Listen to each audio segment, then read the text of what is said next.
أنعمت عليهم غير المغضوب عليهم ولا الضالين.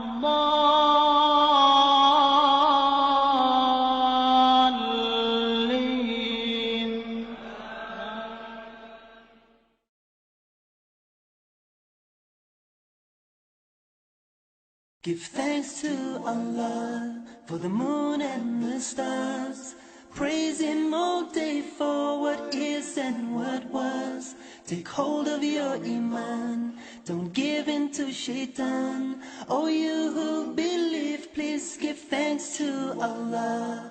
Allahu Ghafoor, Allahu Rahim, Allahu Yuhibbul Muhsinin.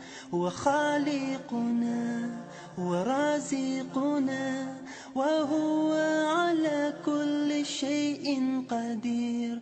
Allah is Ghafoor, Allah is Rahim, Allah is the one who loves the Muhsinin. He is our creator, He is our sustainer, and He is the one who has power over all. Give thanks to Allah for the moon and the stars.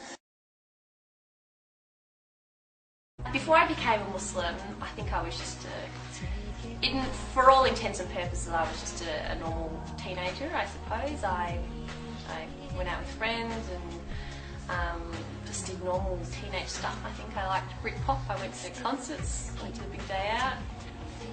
You know, I went to high school. I was really just a very normal person, and it wasn't until I got to university that I decided that I wanted to be Muslim.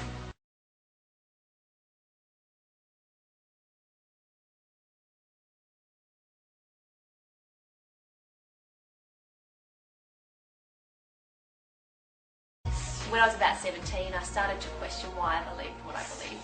Did I believe what I did just because I'd been raised to believe it, or because I thought it was true?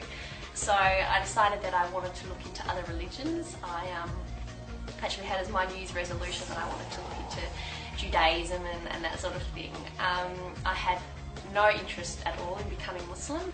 When I read about what Islam said about itself, I realised it was actually very different to what I thought. It was actually very peaceful, very egalitarian, strong emphasis on equal treatment of women, strong stance on social justice. I thought it was very intellectual religion, yet it was also very spiritual, and that really appealed to me as well. And so after a couple of years of actually looking into it and taking it seriously, it was when I was 19 that I realised that this is actually something that I really believe in.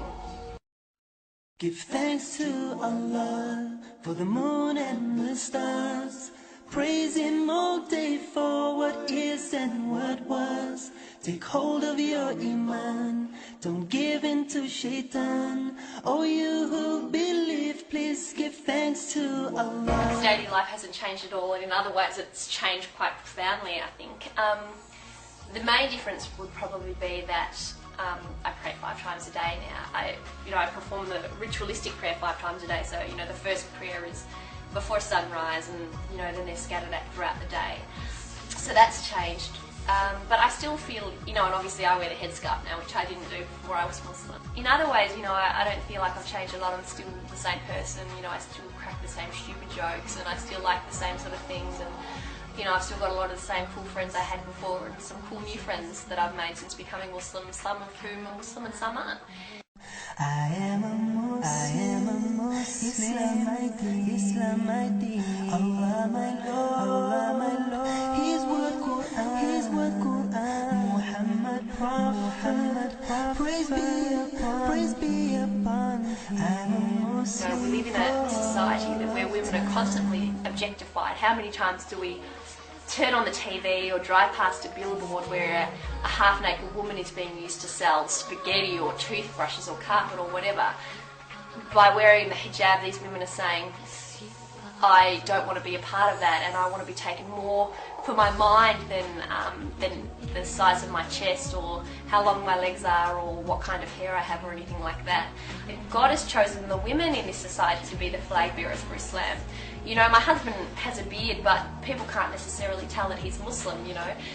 He just really sort of fits in with everybody else. But for me, as soon as someone sees me, they know that I'm Muslim, and so I'm like the flag bearer or the ambassador for Islam, and I find it really interesting that God chose women for that role and not for men. Allahu Ghafoor, Allahu Rahim, Allahu yuhibbul muhsinin, wa khaliquna wa raziquna wa huwa ala kulli I think there certainly are stereotypes of Muslims. You know, people will assume that I'm oppressed or that I don't speak English or that sort of thing, or assume that my husband is a terrorist or whatever.